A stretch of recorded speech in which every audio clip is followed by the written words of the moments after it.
For my community impact bucks volunteering, I popped along for a coffee and a natter with Linda, who's 69 and lives in Aylesbury. She's been suffering from Parkinson's for 9 years, and through the Enrych service was matched up with a volunteer who shares similar interests, who's also called Linda, and the pair have now formed a relationship that goes far beyond the initial once-a-fortnight meeting. Linda comes for about 2 hours and we usually bake. I sometimes make a bit of a mess of things due to my disability, but Linda doesn't mind at all. We have produced wonderful things to eat: scones, cakes, sausage plat and spinach, and ricotta pie. We have become very good friends after nearly 2 years. She's a very special person to me, and we don't always bake. We just sit down sometimes and have a cuppa and a nat because we've got a lot in common. During the summer months we went for lots of walks to the local shops and along the canal, Linda on foot and me on my mobility scooter. It's been great for me to get out and about. Linda has had such a positive effect on me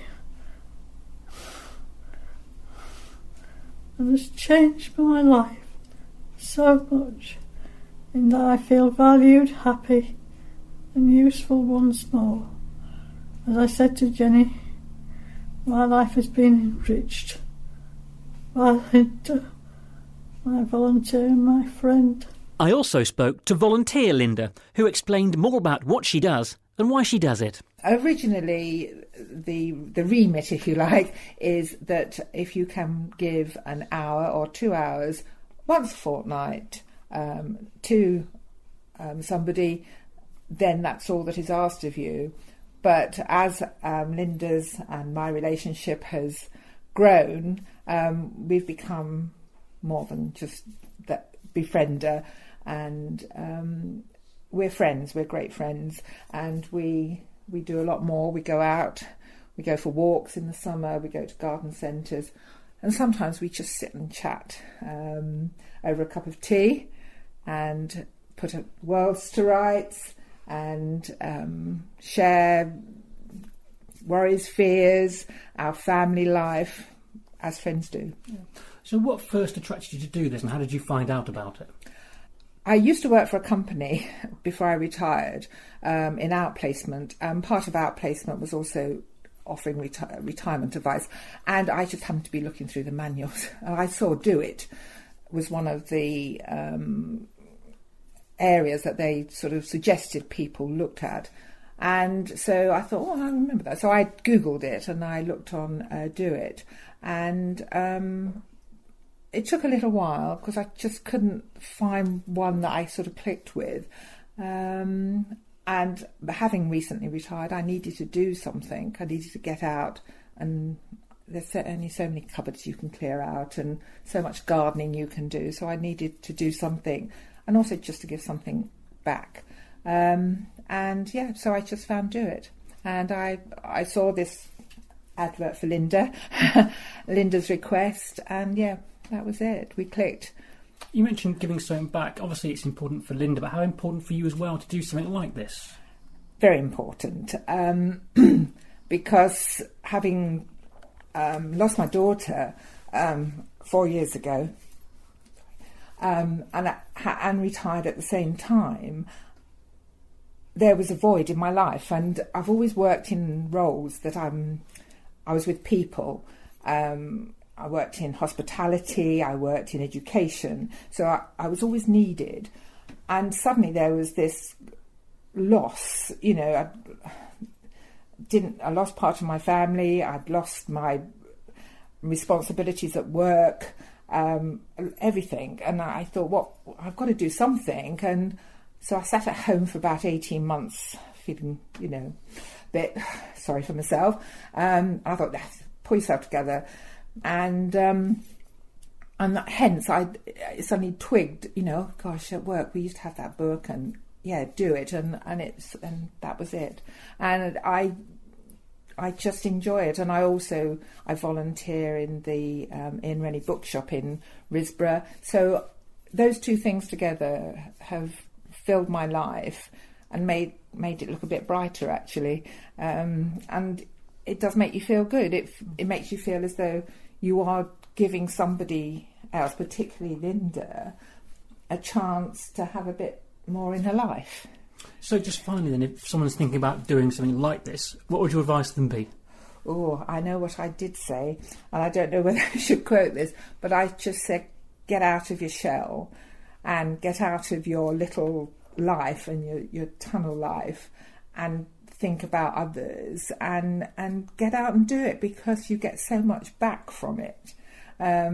You get reward in so many different ways, and not least, of course, you end up having a great friend. So, yeah, get out and do it. So, as you've heard, both Lindas benefit from their time together.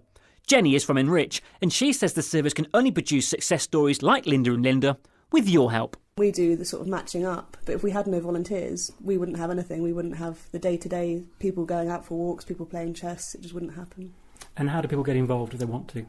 So Do It is a really good avenue for us, and also through Community Impact Bucks. They're our sort of biggest recruiters.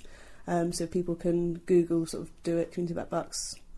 Also, we're gradually getting sort of our name out there and getting more traffic through our website, so people can Google us. We're Enrych with a Y rather than an I.